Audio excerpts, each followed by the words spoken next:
1, la sanctification de l'esprit. L'esprit. L'homme est esprit. Jean 4, verset 24. Alléluia. Dieu est esprit et il veut que celui qui l'adore, l'adore en esprit. Pourquoi l'esprit doit être sanctifié? L'esprit veut dire pneuma, vent. Alléluia. Quand je reçois Jésus, mon âme est sortie du devant de la chair. Alléluia. Le vent, le Saint-Esprit en moi, alléluia, doit se sanctifier. Ça veut dire quoi? Le croyant ne limite, veut que son esprit soit comment? Sanctifié. Et c'est ça que la Bible dit, Jean 24, verset 24, n'est-ce pas? Ceux qui adorent le Père, l'adorent en quoi? En esprit et en quoi? Et en vérité. Donc ton esprit doit être pur. Alléluia. Et pour sanctifier ton esprit, qu'est-ce qu'il faut faire? Méditer en permanence la parole de Dieu pour que ton esprit soit au contact de la volonté du Père. Alléluia. Jean 3, verset 6. Celui qui est né de la chair est comment? Est chair. Celui qui est né de l'esprit est comment? Esprit. Alléluia. Alléluia. Bien-aimé au Seigneur, la Bible explique que la nouvelle naissance vient de l'esprit. Donc le Saint-Esprit naît. Il fait naître ton esprit. Alléluia. Tu nais comment? De nouveau. Et la Bible dit dans Romains 8, verset 16. L'Esprit de Dieu atteste à votre esprit que vous êtes maintenant comment? Enfant de Dieu. Alléluia. Alléluia. 1 Corinthiens 1, verset 14, donc, explique la différence. 1 Corinthiens 1, verset 14, explique la différence de quoi? Entre l'homme quoi? Animal et l'homme quoi? Spirituel. Alléluia. Gloire à Dieu. Donc, quand je nais de nouveau, je passe de l'homme animal à quoi? À l'homme spirituel. Les choses anciennes sont... Et toutes choses sont devenues... Alléluia. Et la Bible dit dans 1 Corinthiens 2, verset 15 à 16. 1 Corinthiens 2, verset 15 à 16. C'est différent de 2 Corinthiens. L'homme spirituel, au contraire, juge de tout et il n'est pas jugé lui-même. Alléluia. Alléluia. Car qui a connu la pensée du Seigneur pour l'instruire? Or, nous avons quoi? La pensée du Seigneur. Quand je nais de nouveau, je commence à voir les choses comme Jésus voit. Je pense comme Jésus pense. Et plus je pense et j'obéis, mon esprit est comment? Sanctifié. Alléluia. Parce que l'homme spirituel voit comme Dieu voit. Quand tu es face à un problème dans la famille, tu vois comme tes frères, tes oncles, les pasteurs voient, ou tu vois comme Dieu voit. Ça, c'est le premier niveau. Regardez comme Dieu voit. À chaque fois que vous voulez prendre une décision, est-ce que vous prenez la décision comme si, dites-vous toujours, si Jésus était à ma place, comment devait-il opérer? Voilà comment on fait pour sanctifier son esprit. Alléluia. 2, la sanctification de l'âme. Quand l'esprit est pur, il touche l'âme. Il ne laisse pas l'âme sans être touché. La sanctification de l'esprit, écoutez bien, bien-aimé au Seigneur, je vous ai expliqué ces choses. Maintenant, quand je reçois Jésus, le Saint-Esprit impacte mon esprit. Mon esprit et mon âme marchent selon la volonté de Dieu. Quelque chose se produit maintenant. Mes décisions, mon âme, désormais, pour prendre une décision, consulte qui? Mon esprit. Et c'est pourquoi David, dans le psaume 103, verset 1, dit quoi? Mon âme, fait comment? Bénis l'Éternel et fait comment? N'oublie aucun des... Quand je reçois Jésus, je contrains mon âme désormais à faire comment? À se soumettre à l'Éternel et à marcher selon l'Éternel. C'est une décision. Je refuse à mon âme de pencher du côté de la chair. Je force mon âme à se pencher du côté de quoi? De l'esprit. Alléluia. Écoutez-moi bien, bien-aimé Seigneur. Si votre âme est sanctifiée, votre esprit et corps sont comment? Sanctifiés. Alléluia. La sanctification de l'âme renvoie à ce que nous appelons quoi? La consécration. Romains 12, verset 1 à 2. Mais arrêtons au verset 2. Qu'est-ce que Romains nous dit? Ne vous conformez pas à quoi? Au siècle présent. Mais soyez comment? Transformés par le renouvellement de quoi? Par le renouvellement de l'intelligence. Afin que vous discerniez quelle est quoi? La volonté de quoi? De Dieu. Ce qui est comment? Bon, agréable et comment? Parfait. Ce qui est comment? Bon, agréable et quoi? Parfait. Ça, c'est la sanctification de l'âme. Pourquoi? Regardez. Romains 12, verset 2. Relisons ensemble posément. Parce que certaines personnes disent que je parle vite. Je vais parler lentement. 1, 2, 3, on y va. Ne vous conformez pas au siècle présent, mais soyez transformés par le renouvellement de quoi? L'intelligence. On a vu tout à l'heure que quoi? L'intelligence. L'âme, c'est quoi? Des émotions. L'âme contrôle quoi? La pensée. l'intelligence. Soyez transformés par quoi? Par le renouvellement de quoi? De l'intelligence. Ne vous conformez pas au siècle près. Et on est transformé. Comment mon intelligence est transformée? C'est à travers la prédication de la parole, la lecture de la Bible, la communion avec le Saint-Esprit, la vie de prière et d'adoration. Je découvre à travers mon intelligence ce que Dieu veut pour moi. Je mémorise les versets bibliques par mon intelligence. Je lis la Bible, je comprends la Bible. Je cherche à comprendre ce que signifient ces versets. C'est mon intelligence qui cherche à comprendre. Et mon esprit fait comment? Illumine mon intelligence. Alléluia. Et quand mon esprit illumine quoi? Mon intelligence. À partir de ce moment, je peux comprendre la Bible. Je peux comprendre la parole de Dieu. Et mon intelligence connaît ce qu'il faut faire. Il dit, afin que vous discerniez quoi? Ce qui est comment? Bon, agréable et comment? Parfait. Mon intelligence maintenant peut m'amener à voir que quoi? Ça c'est comment? Bon, c'est comment? Agréable, c'est comment? Parfait. C'est l'intelligence. C'est pourquoi Paul dit, je préfère prier par mon quoi? Par mon intelligence. Parce que mon intelligence, c'est la partie raisonnable de moi qui analyse chaque situation pour voir le bon, l'agréable et quoi? Le parfait. Donc c'est ta tête. Il n'y a pas de foi chrétienne sans ton intelligence. Tu dois réfléchir avant de... mon pasteur a dit, Bishop a dit, mon père spirituel a dit. Ton intelligence est où? Ton pasteur peut dire. Et ton intelligence te dit, rappelle-toi de tel verset, Bible. Ce que ton pasteur vient de dire n'est pas en accord avec la Bible. Et tu dis d'accord. Alléluia. Et quand Daddy a parlé, tu regardes Daddy.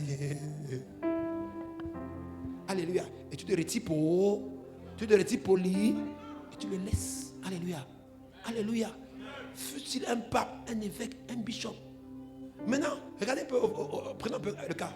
Quand on va parler de l'antéchrist dans l'église. Regardez par exemple le Vatican. Regardez par exemple, il est décidé de quoi? Les hommes peuvent se marier ensemble. Et les femmes peuvent se marier quoi? Et maintenant, il y en a qui disent que, comme le pape a dit, vous voyez, n'est-ce pas? L'autorité vient de la parole de Dieu ou la parole de l'homme. La naissance du protestantisme vient de ce que, on a dit quoi? Sola scriptura. Seule la parole de Dieu compte. Et on comprend la parole de Dieu à partir de quoi? Son intelligence. Donc je dois lire et discerner pour voir quelle est la volonté de Dieu. Peu importe ce qu'on me dit de faire, je discerne. Alléluia. Alléluia. La Bible dit dans Proverbe 4, verset 23. Proverbe 4, verset 23. Proverbe 4, verset 23. Garde ton cœur plus que toute autre chose, car de lui viennent les sources de la vie. Garde ton âme, parce que ton âme, le cœur, le mot cœur, vous pouvez encore remplacer par quoi? Par ton âme. Parce que l'âme est le siège des décisions. C'est le centre des décisions du corps. C'est dans mon âme que je décide. Si je veux mettre le micro ici, je le reprends. Alléluia. Ce n'est pas mon esprit. Non. Mon âme décide si j'obéis à l'esprit ou pas. Et c'est d'où vient la lutte. J'ai bien dit, lisez Galates 5, verset 16 à 21. D'où vient la lutte entre quoi? La chair et quoi? L'esprit. Mon âme décide. Et mon âme décide à travers l'intelligence. Je dois réfléchir. Je dois réfléchir pour prendre la bonne décision. Alléluia. Je ne suis pas obligé de faire. Tu as mis de dire, alors, volons un peu le patron ici, là. Et tu ne peux pas voler. Non, tu n'es pas obligé de le voler. Est-ce que vous écoutez le peuple de Dieu? Viens. Marque qu'on a reçu la commande ici. Et toi, ce qu'on n'a pas reçu. Tu n'es pas obligé de faire ça. Alléluia. Ton intelligence te rappelle ce que dit la parole de Dieu. Et l'esprit vient à ton soutien. Alléluia. Il revêt ton intelligence. Alléluia. Gloire à Jésus-Christ. Alléluia. Mais écoutez bien. Mais sans naître de nouveau, tu ne peux pas avoir le discernement. C'est pourquoi dans Matthieu 24, verset 45. Matthieu 24, verset 45. La Bible dit que Jésus ouvrit quoi? L'esprit de qui? Des disciples. Pour qu'ils comprennent afin qu'ils comprennent la parole. L'esprit fait comme fit comment? Ouvrir. Jésus a ouvert leur esprit. Parce que si Jésus n'ouvre pas ton esprit, tu peux écouter une prédication, tu ne comprends rien. Les païens par exemple, ils reçoivent toutes choses de façon intellectuelle, mais il n'y a pas l'esprit pour illuminer leur intelligence. Or, quand Paul parle ici d'être transformé par le renouvellement d'intelligence, qui renouvelle l'intelligence? C'est le Saint-Esprit qui renouvelle mon intelligence pour me donner de comprendre quelle est la volonté de Dieu, d'avoir le discernement et de connaître ce qui est comment? Bon, agréable et parfait. Mais c'est l'œuvre du Saint-Esprit dans la vie du croyant. C'est pourquoi vous dites souvent qu'il y a deux voix en moi. Une voix qui dit fais, et une autre voix qui dit quoi? Ne fais pas. L'esprit va te dire ne fais pas, et la chair va te dire comment? Fais. Maintenant, quand tu décides de faire comment? De ne pas faire, d'obéir à l'esprit. L'esprit là maintenant fait comment? Soumet quoi? La chair. Et ça, la Bible dit garde ton cœur plus que tout autre. Gardez-vous des fausses doctrines. Gardez-vous des fausses compagnies. Parce qu'il y a beaucoup de choses qui peuvent corrompre votre cœur. Et si votre cœur est corrompu, tout votre corps sera comment? Corrompu. Ton intelligence est importante. Alléluia. Gloire à Jésus-Christ. Alléluia. La Bible dit, dans 1 Pierre 1, verset 15 à 16. Mais puisque celui qui vient, celui qui nous a appelés est saint, vous aussi, soyez comment? Saint dans quoi? Dans toute votre... Soyez saint. Non, lisons bien ce verset. 1, 2, 3, on y va. 1 Pierre 1, verset 15 à 16. Puisque celui qui nous a appelés est comment? Saint. Vous aussi soyez comment? Dans quoi? Toute votre conduite. Je ne peux pas dire que mon esprit est saint et mon âme et mon corps vivent dans le... La Bible dit que jamais. Soyez saint dans quoi? Dans toute votre conduite. Tout veut dire que vous, tout veut dire quoi? Tout veut dire tout. Tout veut dire quoi? Même à la maison, même parler à vos enfants, parler à vos parents, parler à votre épouse, parler à votre mari, il doit avoir quoi? La sainteté. Vous êtes nombreux ici et nombreuses. Est-ce que vous êtes saintes dans votre conduite? Et c'est pourquoi un l'enseignement de vendredi, la thématique qu'on a entamée, elle est tellement puissante. Parce qu'on est sur le point de quoi? De créer l'atmosphère spirituelle dans quoi? Sa maison. Comment faire pour créer l'atmosphère spirituelle? Parce que votre maison, quand vous dégagez l'atmosphère spirituelle chez vous, c'est le Saint-Esprit qui contrôle votre maison. Alléluia. Et la révélation devient comment? Facile. Et des gens peuvent venir s'asseoir même seulement chez vous, causer avec vous et repartir avec la solution de leur problème. Ce sera ta portion au nom de Jésus. Alléluia. Gloire à Jésus-Christ. Troisième point, la sanctification du corps. Voici ce qui dérange alors. Voilà ce que les Nicolaïtes nous disent. Les Nicolaïtes nous disent non. Laissez l'esprit. Vivez dans le péché comme vous voulez. Mais je dis souvent aux gens qui prêchent des doctrines pareilles. On lit la même Bible où il y a une autre Bible. Je ne sais pas. Quelqu'un lit dans la Bible. Abstenez-vous de l'impudicité. Ne mangez pas les viandes consacrées aux idoles. Tout ça. La personne lit. Écrit en quoi? Noir et blanc. Mais maintenant, quelqu'un vient. Et ces gens ont une stratégie. Ils coupent certaines parties de la Bible. Et vous font lire ces parties-là. Et vous empêchent de lire le reste. Ils vous font séminaire sur séminaire. Conférence sur prédication, fausse prédication. Quand vous résistez un peu, ils vous frustrent avec les paroles. Ils vous narguent. Ils vous... Alléluia. Frère, sœur, nous on préfère rester fidèles à l'évangile que nous avons reçu dès le départ. Que quelqu'un dise mon premier amour. Le premier évangile que j'ai reçu. Alléluia. La sanctification du corps. Romains 12, verset 1. On a vu le verset de tout à l'heure quand on parlait de l'âme. Mais venons au verset 1. Verset 1. Je vous exhorte donc, frère, par quoi? Les compassions de Dieu, à offrir quoi? Vos corps. Que quelqu'un dise quoi? Vos corps. Que quelqu'un dise quoi? Je vous exhorte, frère, à offrir quoi? Pas les compas. Donc Paul dit, je vous supplie, ayez pitié de moi. Parce que Paul dit, je suis arrivé à un niveau, j'ai été élevé jusqu'au 3e ciel. J'ai vu des choses que la bouche ne peut pas dire. J'ai vu le paradis, j'ai vu l'enfer, j'ai vu le tourment éternel. Je ne veux pas que vous ayez là-bas. C'est pourquoi moi je pleure. Quelque part il dit, si je pouvais, moi, accepter être détruit, en me rassurant que vous êtes sauvé, je l'aurais accepté. Parce que je vous aime tellement. Et ce que j'ai vu, et c'est horrible, que si Dieu me proposait, toi, Paul, va seul souffrir et que tout le reste soit sauvé, je l'aurais fait. Mais parce qu'il y a une seule personne qui s'est sacrifiée, qui? Jésus-Christ. Je viens donc vous supplier pardon. Il dit, je mets les genoux, pardon. Offrez vos corps. Quoi? À offrir vos corps comme quoi? Un sacrifice comment? Vivant. Comment? Saint. Et quoi? Agréable à Dieu. Ce qui sera de votre part quoi? Un culte raisonnable. Vous voyez encore l'âme. L'âme vient, la raison. Un culte plein de raison. Pardon. Sanctifiez-vous. Offrez vos corps comme un sacrifice comment? Saint. C'est ce qu'on appelle la sanctification du corps. Donc le premier niveau, c'est la sanctification de quoi? De l'esprit. Et l'esprit impacte quoi? L'âme. Et l'âme impacte quoi? Le corps. Il y a le culte de la raison. Un culte raisonnable. Alléluia. Alléluia. Pourquoi un culte? Parce que ton corps est le temple du Saint-Esprit. 1 Corinthiens 6, verset 19. Ne soyez... Il dit ne savez-vous pas que votre corps est quoi? Le temple du Saint-Esprit qui est à vous. Et que vous ne vous appartenez pas à vous-même. Et il dit à l'avance, écoutez bien. Ne savez-vous pas que votre corps, n'est-ce pas, sont les membres de Christ? Prendrez les membres de Christ pour en faire les membres de quoi? D'une prostituée. 1 Corinthiens 6, verset 15. Prendrez les membres de Christ pour en faire les membres de quoi? D'une prostituée. Car une doctrine te dit que tu peux vivre dans l'impudicité et tu seras sauvé. Bien-aimé au Seigneur, évangile selon qui? Satan. C'est pourquoi il dit bien que, il dit bien, l'église où vous êtes là, là est le trône de qui? Satan. Et que l'évangile qu'on prêche là-bas et la vie qu'on prêche là-bas, ce n'est pas l'évangile de Jésus-Christ. Ce sont les Nicolaïtes et les Banamistes, alléluia, qui apprennent, les Nicolaïtes qui disent que Jésus a tout accord.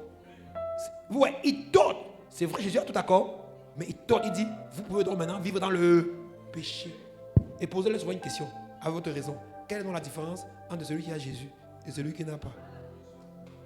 Parce que même quand tu... Bien évidemment, tu considères même que vraiment, même si tu es Moutoukou, dis-leur maintenant que bon, qu'est-ce que dis-leur que... Et quelle est la différence entre qui? Entre un crânien et un chrétien. Un sataniste et un chrétien. Un marabout et un chrétien. Un bonbon et un chrétien.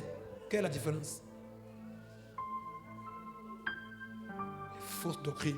Quelqu'un dit que fire. Vous savez ce qui séduit aussi les gens? De façon, les miracles. Elle envoie un miracle. Elle les séduit. Frère, écoutez bien. Maman dit tout à l'heure que j'ai prié. Quand je priais, c'est comme si je... De rien. C'est toujours comme ça que je... N'est-ce pas? Vous savez pourquoi? Je vous dis la vérité. Parce que Paul dit, il dit, 1 Corinthiens 9, verset 27, je crains durement mon corps. Quoi? Mon corps. Écoutez bien. Et je le tiens comment? Assujetti. De peur d'être moi-même rejeté après avoir prêché aux autres. 1 Corinthiens 9, verset 27. Lisez le texte, écrivez ça, vous lisez à la maison. 1 Corinthiens 9, verset 27. Vous devez venir à l'église avec vos cahiers de... Alléluia. Je crains durement mon corps. Et je le tiens comment? C'est bon. Voilà Paul qui guérit les malades, qui ressuscite les morts. Il dit, je crains mon corps durement, donc avec violence. Et de moment où mes yeux me disent, regarde tes films obscènes, je dis, je ne regarde pas. Ton corps te dit, fais ceci, vole. Tu dis, je ne... Et je vous dis toujours une chose, abandonner le péché fait toujours mal. Il n'y a pas de péché que vous abandonnez en s'oubliant. Mais la Bible dit que celui qui sème avec l'âme moissonne avec chant d'allégresse. Quand viendra le moment de la récolte et n'est-ce pas, de la moisson. Alléluia! Vous aurez la joie. Quand tu comprends ça, tu ne regardes pas les miracles. Tu ne regardes pas le miracle. Même quand tu fais un miracle, gloire à Dieu. Alléluia. Tu laisses la gloire à qui? À Dieu. Et tu poursuis ta marche de la sanctification. Parce que le corps peut t'amener en enfer. Il dit, je crains. Il n'a pas dit mon esprit. Il n'a pas dit mon âme. Il dit quoi? Je crains durement quoi? Mon corps. Parce que mon corps, ton corps là, les désirs de ton corps peuvent faire que tu rates le ciel. Le désir de l'argent, le désir du mariage, le désir de l'enfant, le désir de, ça peut faire que tu rates le ciel. C'est pourquoi je dois créer durement ton corps. Alléluia. Tu dois créer durement ton... Accepter à des moments perdre. Accepter de vivre dans le contentement. Accepter à des moments vous séparer. Si Abraham ne se séparait pas de Lot, il ne devait jamais expérimenter la grande promesse qu'il a eue. Écoutez-moi bien. Le péché vous fait, le diable à travers le péché, vous fait miroiter. Alléluia. Même pas le 1 millième de votre bénédiction. Le péché, vous faites multiplier par le 1 millième. Ce qui vous présente, tu vas faire comment? Tu abandonnes l'homme là, tu fais comment? Tu payes le loyer comment? Tu arrêtes de voler là, tu fais comment pour arrêter? La corruption dedans là, tu arrêtes, tu fais comment? Tu vis maintenant comment? Laisse. Dieu a des récompenses inédites.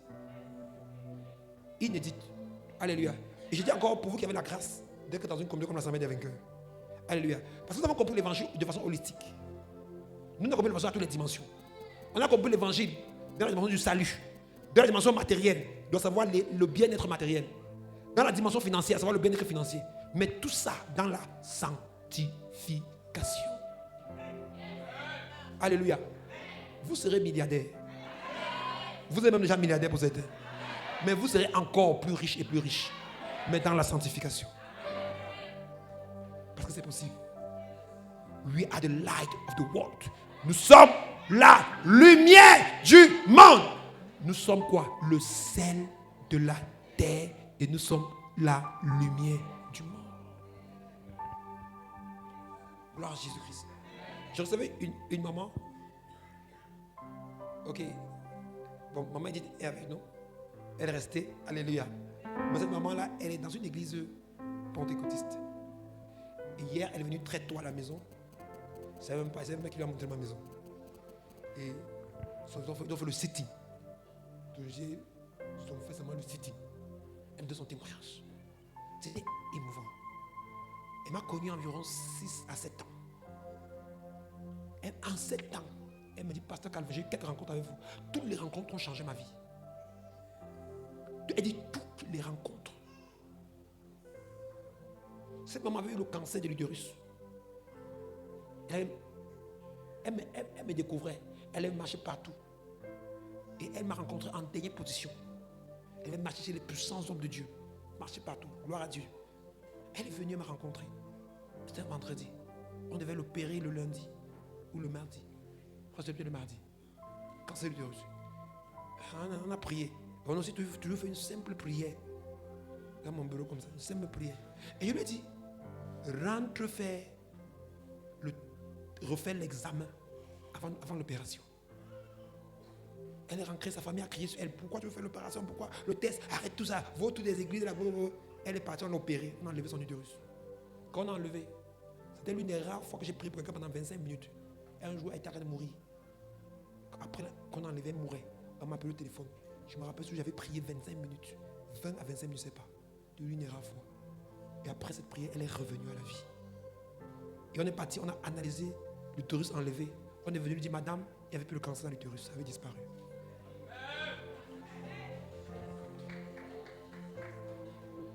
Alléluia. Elle avait fait l'erreur de confondre où elle est partie avec où elle partait souvent. Ce n'est pas compliqué chez nous. C'est que nous vivons la sanctification de l'esprit, l'âme et le corps. Si vous nous demandez ce qu'on a, ce n'est que ça. Il n'y a pas plus que ça. Et on reconnaît que nous sommes des instruments inutiles entre ses mains. Elle me donne encore son témoin. Elle me dit que tu avais prophétisé sur mon fils pour dire qu'il devait faire dans la mathématique financière et qu'il devait travailler à 22 ans. Elle me dit, mon fils, depuis 1 mois actuellement, travaille dans une microfinance à Boya. À 22 ans, pasteur, comme vous avez dit. Et il va soutenir son master. N'est-ce pas? Ça veut dire quoi? Dieu est tellement fidèle à sa parole qu'il a pris l'enfant en pleine école pour respecter sa parole, pour dire 22 ans. L'enfant est en train de se tenir à 22 ans et l'enfant est en train de travailler comme Dieu avait dit. Elle me dit, pasteur, elle m'avait invité à une séance de prière. Je priais pour les enfants. Elle me dit, pasteur, vous avez regardé mon enfant, ma fille. Elle dit, toute petite fille, je crois au secondaire. Vous l'avez regardé, vous l'avez dit, je te vois craver sur le cerveau des enfants. Elle me dit, pasteur, ma fille vient d'être admise en spécialisation pour la neurologie.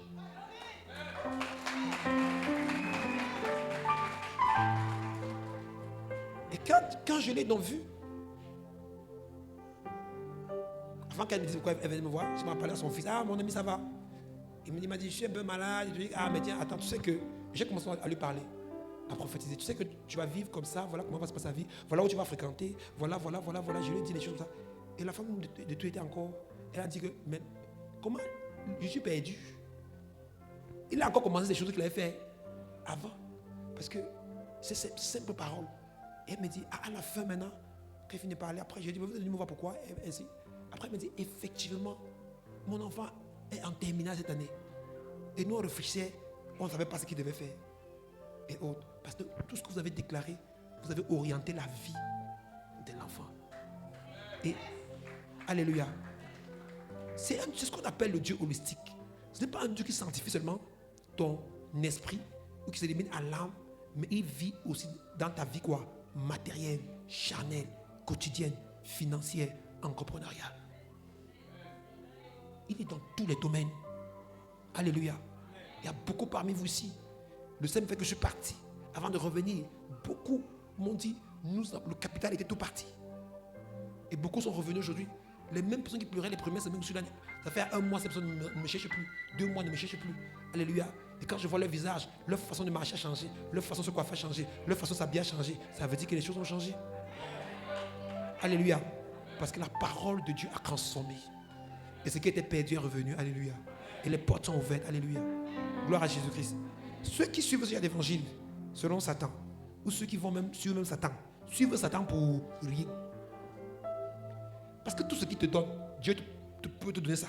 Et ce que Dieu te donne, lui ne peut pas te donner ça. On te dit choisis. Voici quelqu'un. Tout ce que la personne peut te donner, celui-là peut te donner la même chose. Et celui-ci, et celui-là encore, il peut te donner ce que cette personne ne peut pas te donner. Tu choisis qui? Tu choisis qui? Écoute bien ce que j'ai dit encore. Tout ce que le diable peut te donner, Dieu peut te donner la même chose. Et ce que Dieu peut te donner, le diable ne peut pas te donner cette chose-là. S'il faut maintenant choisir, tu choisis qui? Tu choisis qui? Que quelqu'un dit, je crête durement mon corps afin de ne pas prêcher et être rejeté moi-même. Et être rejeté moi-même. Apocalypse 2, pour conclure, verset 14. Ce que j'ai contre toi, c'est que tu es attaché à la doctrine de Balaam, qui enseignait à Balak à mettre la pierre d'achoppement devant les fils d'Israël pour qu'ils mangeassent des viandes sacrifiées aux idoles et qu'ils se livrassent à quoi? À l'impudicité. Frères et sœurs, la Bible est claire. Si nous lisons, vous allez les lire à la maison. Alléluia. Ici j'ai dit Apocalypse 2, verset 14. Écoutez-moi, chers frères et sœurs, la Bible est claire. Les impudiques ne seront pas sauvés. Peu importe les doctrines que vous dites, peu importe votre pasteur, que ce soit le plus grand pasteur, que ce soit le pasteur qui souffre comme ça, tout le monde tombe même, que ce soit le pasteur qui vole même, ça ne change rien. Si tu es impudique, s'il est impudique comme toi, d'accord, vous allez l'impulser, vous ne serez pas sauvés. Et vous verrez les tourments sur la terre inutilement. Alléluia. La Bible dit 1 Corinthiens 10, verset 20 à 23. 1 Corinthiens 10, verset 20 à 23. Notez bien cet texte pour le lire à la maison. 1 Corinthiens 10, verset 20 à 23. Il dit que ce qu'on sacrifie, on sacrifie à quoi? Aux démons. Comment allez-vous manger le corps du Seigneur et manger ce qui est sacrifié à qui? Aux démons. Alléluia. 1 Thessaloniciens 4, verset 3 à 5. Notez ça, vous allez lire à la maison. Éphésiens 5, verset 3. Il dit clairement, bien-aimés au Seigneur, que le péché, que les impudiques ne verront pas Dieu. Les idolâtres ne verront pas Dieu. Ceux qui viennent à l'église et qui sont dans les cultes des crânes, peu importe la philosophie et la théologie bancale de votre pasteur, c'est inutile. C'est la théologie selon Satan. Et j'ai le master en théologie, j'ai le doctorat en théologie. Les démons connaissent le doctorat là. Un docteur, il boit, il est sous, il tombe dans la rigole. Si le doctorat là comprenait même, tu vas voir les docteurs, ils sont dans la rigole. Un docteur, il fume. Et un docteur fume. Si le doctorat est quelque chose, il fume. Vous savez que le diable se moque de vos diplômes, non? Alléluia. Il se moque de vos diplômes, alléluia. Et les gens aiment bien ces choses charnelles. Le docteur te l'a dit, nous sommes dans le ministère, mais on veut dans les grands titres, les grands noms, pour avoir l'autorité, l'évêque tel. Ce n'est pas mauvais, Dieu peut t'appeler qu'évêque, alléluia. Alléluia. Mais la façon avec laquelle tu vois, tu comprends que, je suis passé à une église, voir quelqu'un, ce sont les membres de nous qui avaient fait une affaire avec lui. Ils ont vu le pasteur, c'était un grand pasteur. Mais les membres de mon équipe m'ont dit que c'est un pasteur. Il leur disait que, pasteur, faites attention. Et ils sont partis, le pasteur les a touchés. Et quand on demande voir le pasteur de leur pasteur. Et quand il est là-bas, on dit que non, tu as vu tel là, il est l'apôtre.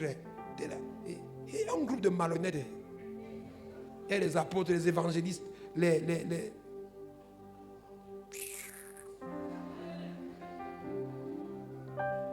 Alléluia. Alléluia. Bien-aimés, ayons soif de la sainte doctrine.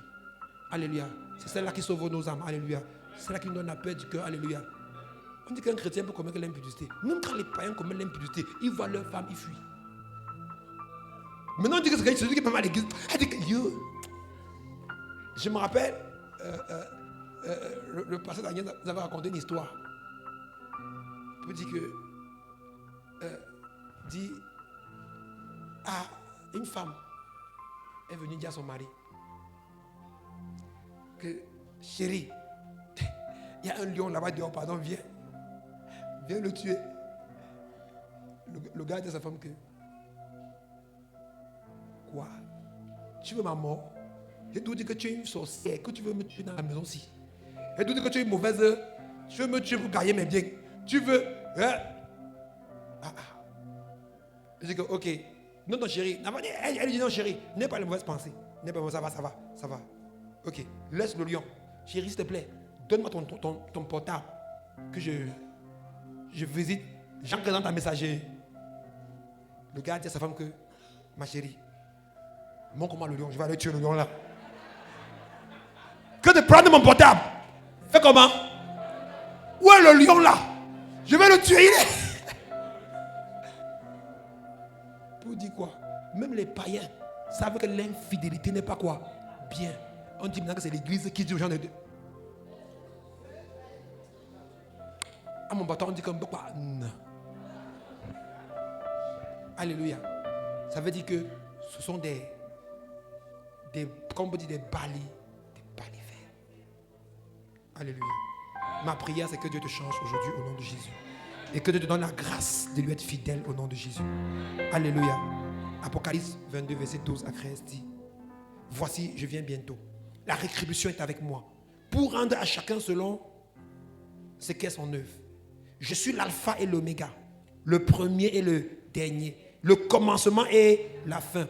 Heureux ceux qui lavent leur robe, afin d'avoir droit à quoi? À l'arbre de vie et d'entrer dans les portes et d'entrer par les portes de la ville. Heureux ceux qui lavent leur robe. Ça veut dire que ceux qui sanctifient quoi? Leur esprit, leur âme et quoi? Leur corps. Alléluia. Verset 15, Apocalypse 22, verset 15. Apocalypse 22, verset 15. Il dit quoi? D'ailleurs quoi? Les chiens. Le chien, c'est le symbole de l'impudicité. Quand vous rêvez dans vos rêves, vous voyez les chiens, c'est l'impudicité. Les chiens, les enchanteurs, ce sont les marabouts. Dehors, ceux qui visitent les marabouts. Tout cela dehors.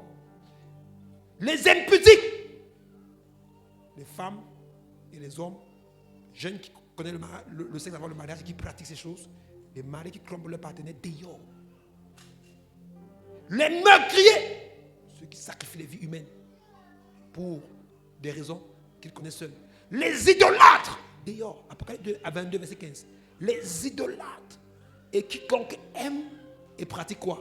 Le mensonge. Alléluia. Il dit dehors tous ces gens. Tu vis dans ces choses. Tu ne verras pas le Seigneur. Et le Seigneur dit, Paul dit à Timothée, prêche la parole.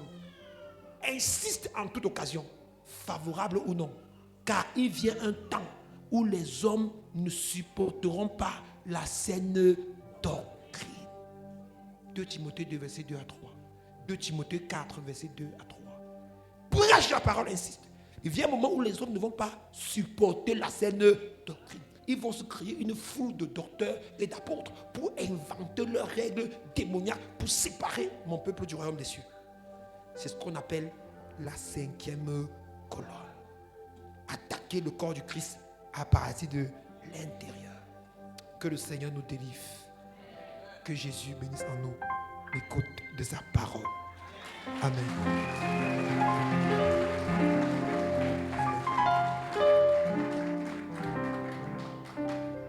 Je veux que tu te lèves.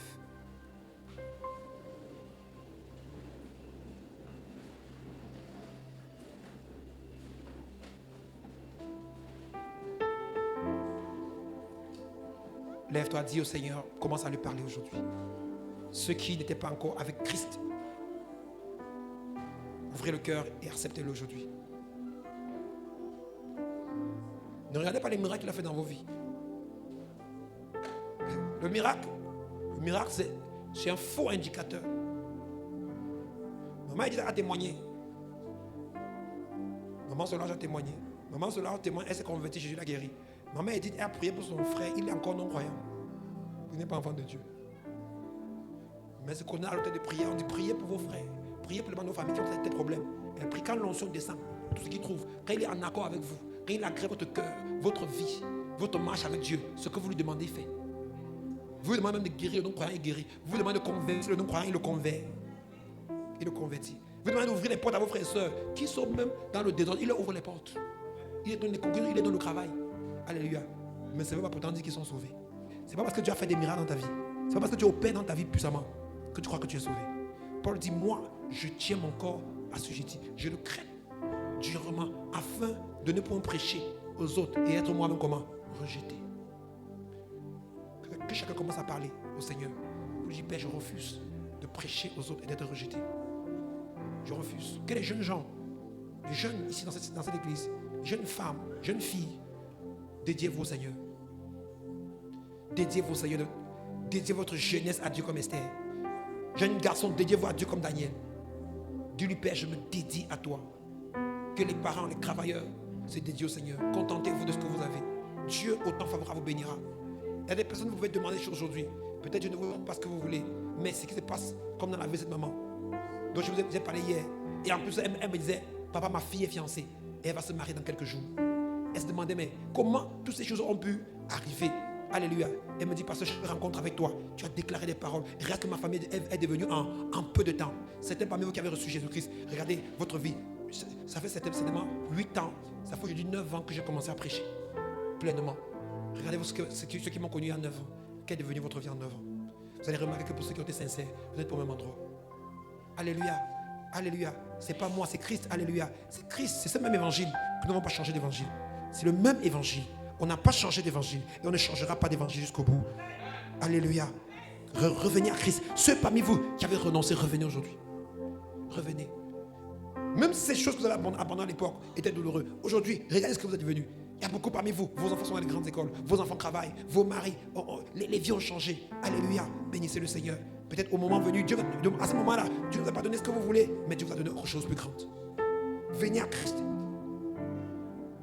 Il ne doit personne. La Bible dit qu'il est le rémunérateur de ceux qui le cherchent. Quand tu le cherches, il paye toujours ton salaire. Tout le monde peut être endetté sauf Dieu. Seigneur, merci pour ton peuple. Merci pour ton église ce matin.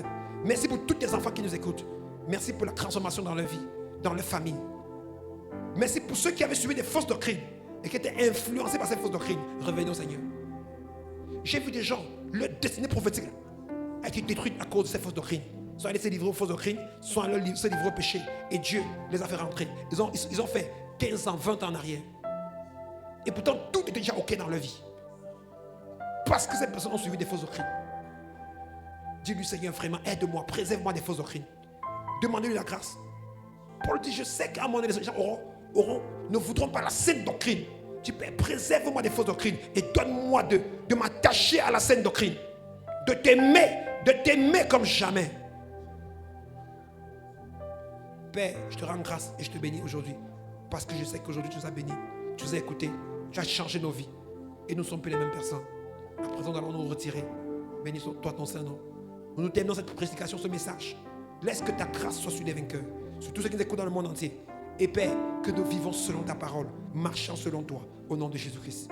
S'il te plaît, Seigneur, fais grâce à ton église. Merci parce que je sais que tu agis ce matin. Et Père, comme je sais que tu donnes des cadeaux à ceux qui viennent vers toi. Tous ceux qui sont venus vers toi ce matin, peu importe les problèmes qu'ils avaient, je déclare ces problèmes résolus au nom de Jésus-Christ. Les cancers disparaissent au nom de Jésus-Christ. Les maladies incurables disparaissent au nom de Jésus-Christ. Les grandes portes s'ouvrent dans vos affaires et vos activités au nom de Jésus-Christ. Le royaume de Dieu s'amène vers vous au nom de Jésus-Christ. Et vous vivrez une vie d'influence. Soyez bénis au nom de Jésus-Christ. Amen. Gloire à Jésus-Christ. Est-ce que tu peux acclamer sa bonté? Thank you, Jesus.